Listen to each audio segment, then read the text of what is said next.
Possibly even over 100 missing cockfighting enthusiasts again made headlines. A whistleblower has come forward. Julie Dondon Patidongan, known as alias Totoy, faced the media, directly pointing fingers at prominent personalities and government officials. Now, Totoy named businessman and gaming tycoon Atong Ang as the alleged mastermind behind the disappearances. He claims to have served as Ang's farm manager and close aide for 15 years. Alam naman ng taong bayan, lahat ng mga kasama ko sa trabaho, alam nila lahat na siya ang mastermind sa lahat ng nawawalang sabongero. Sa totoo lang, kaya ko naman sana dalhin hanggang libingan ang sekreto namin dalawa. Ang problema, pamilya na ang pinag-uusapan dito. Ang gusto niya patayin mag-ina ko. Sinaman niya pa ang mag-ina ko. Tanggap ko na sana kung ako lang ang patayin niya. Pero pamilya na pinag-uusapan dito, hindi pwedeng hindi ako lalaban sa kanya. Kaya ako nanawagan sa lahat ng pamilya na namamatayan, simula sa waiting hanggang sa itong missing sabongero, lumantad na kayo at ako ang susi ng lahat. But Ang wasn't the only one implicated. Totoy also accused actress Gretchen Barreto, several police officers, a former vice mayor, and other government officials. He earlier claimed the missing sabongeros were murdered and their bodies dumped in Taal Lake. Sir, for the record po, meron po bang kinalaman ng Philippine National Police dito po sa pagkawala ng mga sabongero? Yes, mayroon. Kaya sila ngayon, yung alias Totoy, hinahunting nila at tumatawag sila sa ibang tao na makakilala nila ng mga killer na sa ngayon pinatungan na ako ng 50 million para ako ay mapatay nila. Yung ex-judge na hindi ko muna pangalanan, siya ang tagalakad ng mga judges, mga piskal, siya ang taga-ayos, dinadala niya sa ibang bansa para maabsulto lang itong kaso ni Mr. Atong Ang sa missing sabongero. Ano po ang exact involvement noong actress? Mayroon siyang kinalaman gawa ng siya ay alpha dito sa Pitmaster sa online sabong. Kaya lahat ng mga nangyayari, alam niya lahat. But Atong Ang's camp is pushing back. His lawyer says Totoy and his alleged accomplice, Alan Bantiles, known as Brown, were the ones attempting to extort money from him and other board members of his group, Pitmaster. That, Ang's lawyer says, should disqualify Totoy from becoming state witness. Tignan natin yung credibilidad nitong state witness. No? Kasi pag sinabi mong state witness, must be the least guilty. Is guilty. I think aning sila charged in RTC Manila for illegal detention. Liyado yan isang security agency at tinanggal dahil sa sexual harassment. In January 2020, meron siyang information. Ito hindi niya rinibil. Pero ang kaso niya, no? Meron siyang information for frustrated murder. Meron rin siyang kaso, murder and multiple frustrated murder in Taytay Rizal. In July 2019, Metrobank Miscon nag-file ng kaso against Dondon for robbery with threat and intimidation, physical injuries, and grave threats. So yun ang state witness. Ang has filed 5 criminal complaints against the two, including grave threats, coercion, and slander.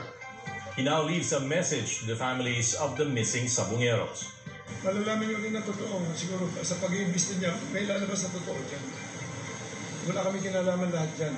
Kaya po kami nandito, nag-fight kami ng kaso against sa isang tao na ina-accuse kami. Na-accuse ako at ang mga kasama ko ng ano-ano, puro side lang niya naririnig nyo. Ngayon, gusto ko lang at least maging transparent lang na andito na ako. Gusto ko lumabas lahat ng katotohanan. Tingnan nyo na lang. Isang tao na nagsasalita against sa aming mga dissenting tao.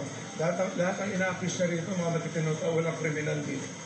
Meanwhile, Malacanang says the investigation continues and no one will be spared, no matter their influence or standing.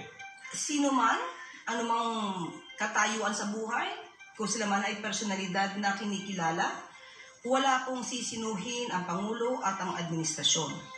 Kung may dapat na panugatan, dapat lamang pong maimbestigahan ng mabuti para mabigyan ng hustisya ang mga pamilya ng sinasabi nating missing sa Bungeros.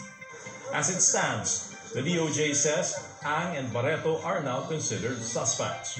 As this true crime saga unfolds, in the political arena, the new Congress wastes no time. Nearly 700 bills were filed on day one of the 20th Congress, led by House Speaker Martin Romualdez himself. His priority?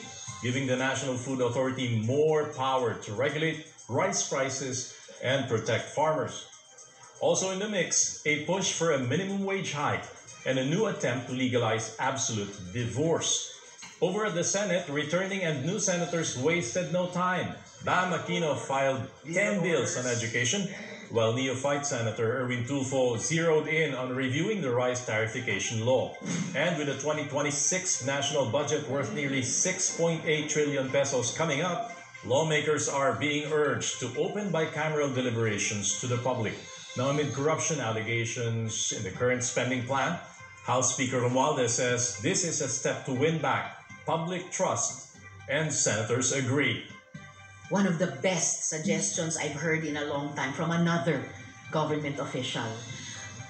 Budget debates pa lang noong 2024 hanggang nitong nakaraang budget debates of 2025, ipinanawagan ko na yan.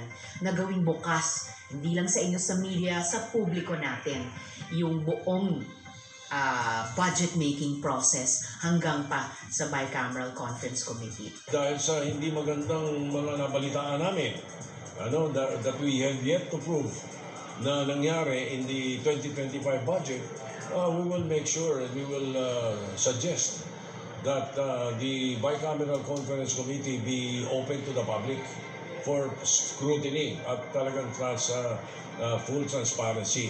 And that is the reason that, if I'm not mistaken, my first bill that I will file tomorrow is the Freedom of Information Bill. On the local front, newly elected officials are rolling up their sleeves. Manila Mayor Isko Moreno declared a garbage crisis in the city and led a massive cleanup just a day into office. He claims nearly 1 billion pesos in unpaid dues left by the previous administration forced waste collectors to pull out. We begin at the most visible, most tangible, most felt level of government. We begin in the streets. Magsisimula tayo sa lansangan, the street level of action, and I call this street smart governance. Garbage on the streets.